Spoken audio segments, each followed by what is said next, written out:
안녕하세요. 금마르자 장관입니다. 벌써 5편이 됐네요.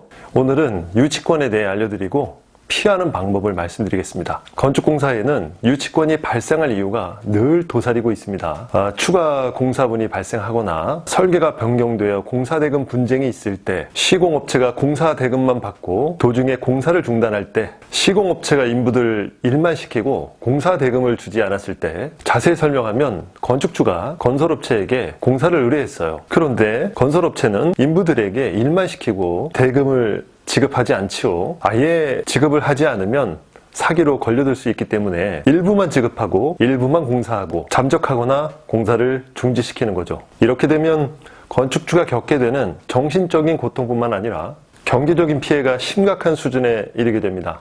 유치권 분쟁에 휘말리게 되면 상대는 공사대금 채권을 가능한 많이 주장할 것이고, 이렇게 되면 합의가 어렵고 지금까지 공사한 분량을 감정해야 하고, 감정가액을 토대로 합의를 해주던지 아니면 소송으로, 분쟁으로 번지게 됩니다. 왜냐하면 유치권을 주장하는 사람하고 협상을 하려면 근거가 있어야 협상을 하든 소송을 하든 할 것 아닙니까? 감정 비용과 변호사 비용이 발생되는 거죠. 더 큰 문제는 자금 압박을 받게 되는 겁니다. 그래서 사전에 유치권이 발생하지 않도록 무조건 방어를 해야 합니다. 유치권이 무서운 건 시공사 입장에서는 법원의 판단을 거치지 않고 건축주에게 엄청난 불이익을 줄 수 있고 압박을 할 수 있습니다. 물론 유치권 행사 요건을 다 갖추지 않고 간과하고 계속 건물을 점유하면 나중에 부당 점유로 손해를 배상해야 해요. 그런데 건설업체나 유치권을 주장하는 사람들이 자신들 앞으로 뭐 해놓은 게 없어요. 페이퍼 컴퍼니예요. 면허만 있지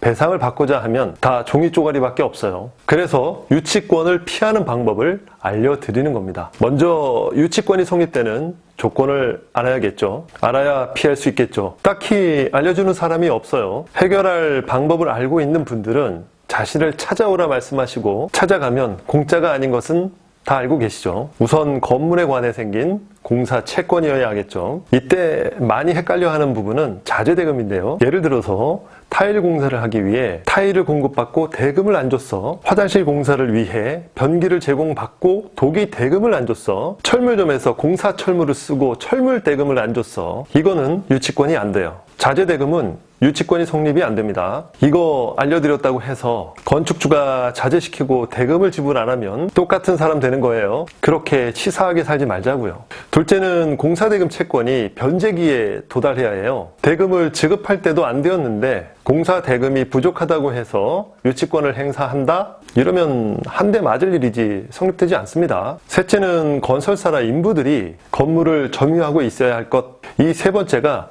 가장 빈번하게 쟁점이 되는 부분입니다. 과연 건설사나 인부들이 건물을 점유하고 있는 것인지 판단이 쉽지 않기 때문에 대법원 판례도 매우 많습니다. 예를 들어 볼게요. 목수가 돈 달라고 하면서 유치권을 행사하려고 합니다. 일해주고 돈 못 받았다고 하는 거죠. 목수는 연장을 가지고 다니죠. 연장을 가지고 다니면서 유치권을 주장할 수 없습니다. 퇴근할 때 연장 가지고 퇴근하고 연장 들고 다시 와서 건물을 점유한다? 성립이 안 되는 거죠. 목수가 연장 들고 퇴근한 사이에 건축주가 다시 건물을 점유하면 강제가 있었다고 하더라도 목수가 다시 강제로 빼앗을 수 없어요. 그래서 예방이 최우선이라고 했죠. 첫째, 유치권 포기각서 받기입니다. 예를 들어서 건설사가 유치권으로 공사 대금을 받아야 할 상황인데 유치권 포기각서를 받아두었다면 법원에서는 유치권 포기각서를 인정하고 유치권은 기각이 돼요. 아무리 유치권이 성립되는 요건을 갖추었더라도 포기각서가 선순위예요.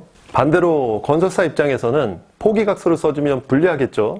일 시켜먹고 이런저런 핑계로 돈 안 주는 건축주도 있거든요. 그렇게 살지 맙시다. 둘째, CCTV를 설치하자. 공사 현장에 CCTV를 설치하면 유치권을 쉽게 주장하지 못합니다. 주장하더라도 허위를 가려낼 수 있습니다. CCTV는 유치권뿐만 아니라 공사 사고가 발생했을 때 과실을 가려낼 수 있는 좋은 수단입니다. CCTV 설치는 좀 귀찮아서 그렇지 투자 대비 효과가 어마어마합니다. CCTV가 있다는 것만으로도 분쟁과 사고를 현저히 줄일 수 있습니다. 오늘은 유치권에 대해 알려드렸습니다. 다른 사람은 몰라도 나만은 분쟁이 없을 거야. 장담하시는 분이 계신가요? 분쟁과 사고는 사람을 가려 찾아가지 않습니다. 예방이 최우선이고 지금이 그때입니다. 도움이 되셨다면 좋아요, 구독 부탁합니다.